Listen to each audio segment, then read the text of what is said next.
You're looking for me. The story begins in a nameless, rain-soaked city where Detective William Somerset, a veteran homicide detective close to retirement, prepares for his final week on the job. He's methodical, quiet, and deeply analytical, the kind of man to tell you what you had for breakfast when you accidentally rip one out. A new detective, David Mills, transfers into town with his wife, Tracy. He's young, impulsive, passionate, everything Somerset isn't anymore. Mills requested the transfer specifically so he could work in the city, believing he could make a difference, making Somerset question him rigorously for it. Their first case together begins with a brutal murder in a filthy apartment. The victim, an obese man, lies face down in a bowl of spaghetti, surrounded by rotting food. While they investigate, they can't help but notice a few unusual things in place, although they still don't have any conclusive evidence. Detective Mills, would you go help the officers? While they head back to the station, Mills tries to glaze his experience in his former branch, but Somerset tells him to put the fries in the bag. Later, they head to the forensic team to check on the body, which had been sent there a while earlier. When they arrive and combine the reports from the forensic expert along with their investigations, they conclude that the man had been murdered. Looking at the obese man's body on a desk, they realize that he's even fatter than Yo Mama's. The man had been held at gunpoint and forced to keep eating until his body burst, leading to his death. Took his time, too. When they get back to the station, they report the whole thing to the boss. Somerset, for some weird reason, can't shake off the feeling that the case is way deeper than it seems. He requests that he be assigned to a different mission, as he does not want this to be his last mission before his retirement. He also requests that it wouldn't be proper to make Mill's first mission this difficult. Mill tries to protest, but the chief detective reassigns him to a different mission. Somerset, on the other hand, is still stuck on the case. The next day, another crime scene emerges, and this time, it's at a wealthy lawyer's office. The man had been tortured and unalived, and in the middle of his office is the word greed, written boldly in blood. When the news gets delivered to Somerset, he gets visibly concerned, as he had somehow been acquainted with the lawyer. Frank, Somerset's superior and old friend, tells him now is not a good time to retire, but Somerset has made up his mind. Before leaving, Frank hands him a plastic containing metal shard pieces the forensic team found in the obese man's stomach. Later that evening,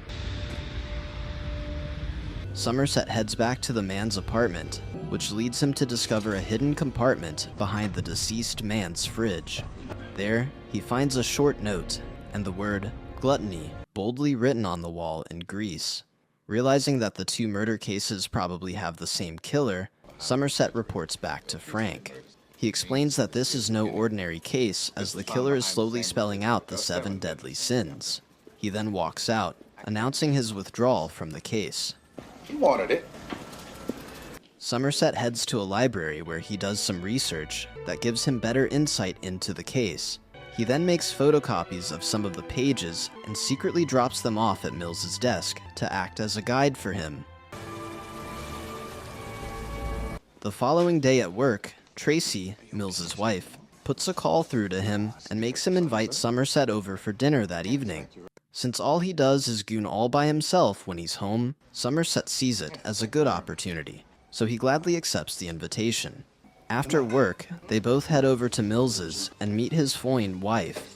At first, Tracy gives Somerset mixed signals, acting like she wants him badly, but after a while, he realizes that she's just glad to have someone as close as a friend since they moved. Apparently, despite how nonchalant Mills acts around Somerset, he has been glazing him heavily to Tracy. Over dinner, Tracy suddenly brings up talk about the conversation Somerset despises the most, asking why the geezer is not married at his age. Somerset simply replies that, while he thought he had more time when he was still young, majestic, and tall as hell, age did numbers on him as he slowly developed degenerative riz and lost his ability to pull baddies. For the rest of the dinner, Somerset and Tracy take their time cracking jokes that Mills cannot relate to, making him feel left out. After dinner, the detectives spend the rest of the night brainstorming about the whole case, trying to find gaps, or at least anything that could help. From the short notes the killer leaves at the scenes, they're able to deduce one thing: he's playing God. From the picture taken at the wealthy lawyer's office, they find one where the victim's blood was used to circle the portrait of his wife. The men then decide to confront her to find out what she knows. Arriving at the home of the mourning widow, the detectives question her about the case, but she calls them insensitive. Not relenting, the detectives show her a bunch of pictures from the crime scene, asking if she can detect anything odd. After taking a closer look, she's able to point out that a particular frame has been tampered with. They immediately head to the scene to inspect the frame, but are surprised to see the words, "Help me," written on the wall behind it. Since the fingerprint marks are legible, they immediately call the print lab to analyze the prints. When they arrive and run a couple of scans, they find out that the fingerprints don't belong to the victim, and that the killer must have left them there intentionally to see how far the cops can get. Now, with a wide variety of options, the print lab begins to scan the prints against the entire prints contained in the database. Given the population, the system is said to take a few days to find a match. You meant what you said in Mrs. School, didn't you? 2 days later, the system finds a match. It's a man with a mental illness record named Victor. Victor is a man who had been involved in drugs, armed robbery, assaults, and has even gone to jail one time for violating someone sexually. While an entire police force gets summoned to set out to apprehend Victor, Somerset and Mills can't shake off the feeling that Victor is not the man they're after. When the forces arrive at his apartment and break in, they meet it covered in air fresheners. Inside, they find a horrifying scene: a skeletal man, barely alive, tied to a bed. His body is covered in sores, his lips cracked, his eyes sunk deep. Photographs show he has been kept there for a full year. The word sloth is written on the wall, making him the third sin. The man happens to be Victor, who had also fallen victim to the killer. The officers immediately rush him to a hospital to see if he can still be saved. Force ourselves in motion here. While heading to the hospital, a cocky reporter approaches Mills and takes random pictures of him, causing him to flare up and send him away. At the hospital, Mills and Somerset list their hopes of getting answers from Victor, as the doctor tells them even a vegetable is in a better condition than he is. That evening, Somerset receives a call from Tracy, asking to meet up at a restaurant the following morning. Questioning her intentions, he agrees to go to confirm it. At the restaurant the following morning, Tracy shares that she and Mills are pregnant, and that she's scared of raising the baby in the messed up city, not knowing if she should keep it or not. Somerset then uses his experience to advise her that whatever she decides to do with the baby is left to her, but if she does decide to bring it into the world, then she should make sure she spoils the baby at any chance she gets. Later that day at work, the detectives are back where they started, looking for leads. Somerset comes up with an idea and pulls Mills along with him to meet Greasy, an old friend who's a federal agent. Somerset pays Greasy off to help him generate search histories of people related to the 7 deadly sins. Don't worry, twin, your corn stash is safe. When the records arrive, Is that it? Yeah. the detectives trace down their first suspect to the home of a man named John Doe. Getting to his apartment, they knock on the door, but no one responds. Suddenly, a tall man in a trench coat appears in the hallway and shoots at them with a pistol. The detectives take cover immediately, so luckily, no one gets hit. A violent chase then follows through the rain-drenched streets and alleys. Mills almost catches him at some point. But the man, who had hidden on top of a truck, ambushes him and hits his head so hard, he starts to bleed. He then presses a gun against his head and is about to give him an early ticket to the afterlife, but stops and vanishes. By the time Somerset arrives, the man has vanished. Frustrated and humiliated, Mills heads back into the building, and despite Somerset's warnings, breaks into the apartment. There, they find evidence of months, maybe years, of preparation.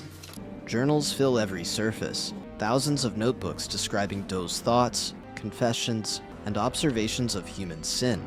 They also find a photo room containing mementos and surveillance shots of the earlier victims, as well as a few unidentified people.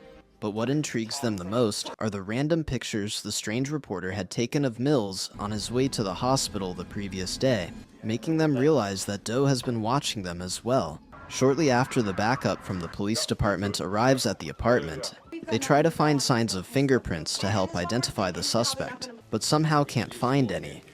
Anything about the killings? A phone suddenly starts ringing, and to their surprise, the caller is Doe, who simply congratulates them for finding his apartment after so long. Came and collected it last night. The next day, the detectives set out to locate an unidentified blonde woman whose picture they had found at Doe's place.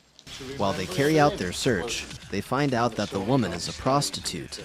Not too long after, they get reports from the other police forces about finding her dead in a brothel. A client was forced to wear a strap-on blade and violate her under threat of death. On the wall, the word lust is boldly written, making it the fourth sin. The man involved is traumatized, screaming uncontrollably as he describes what he was made to do. Somerset and Mills are both shaken as they wonder if the person they're dealing with is actually human or something worse, as the depravity seems endless.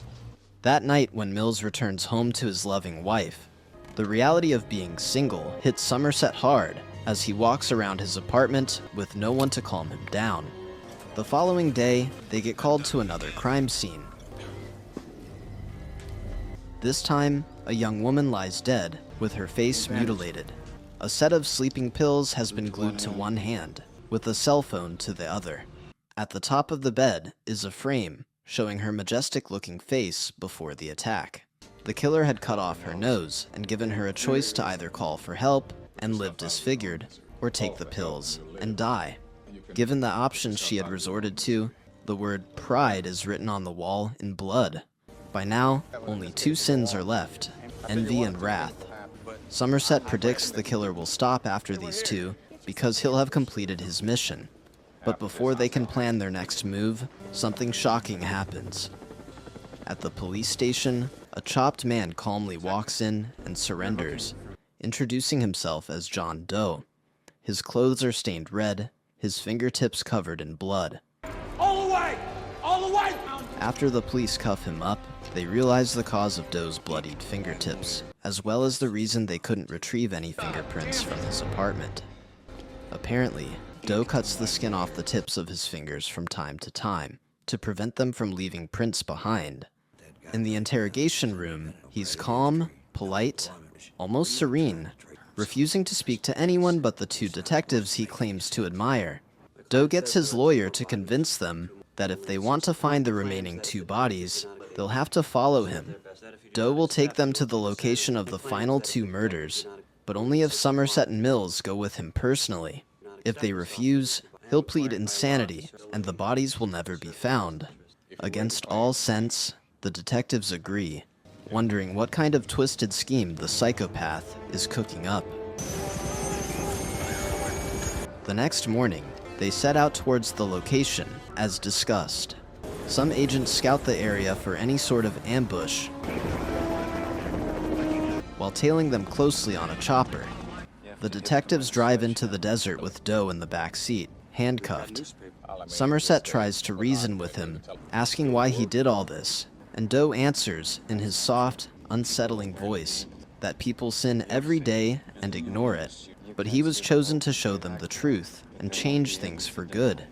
He insists he's not crazy, and that his crimes are simply long-deserved examples of divine punishment. Mills argues with him, disgusted by his arrogance and logic. Doe, however, seems fixated on Mills personally, hinting that his final work will be his masterpiece. After hours of driving, they stop at an empty dirt road, surrounded by nothing but desert and power lines. Doe leads them a few feet away from the car and tells them the package is on its way. Suddenly, a delivery van approaches from a distance. Somerset, alarmed, stops the van and confronts the driver.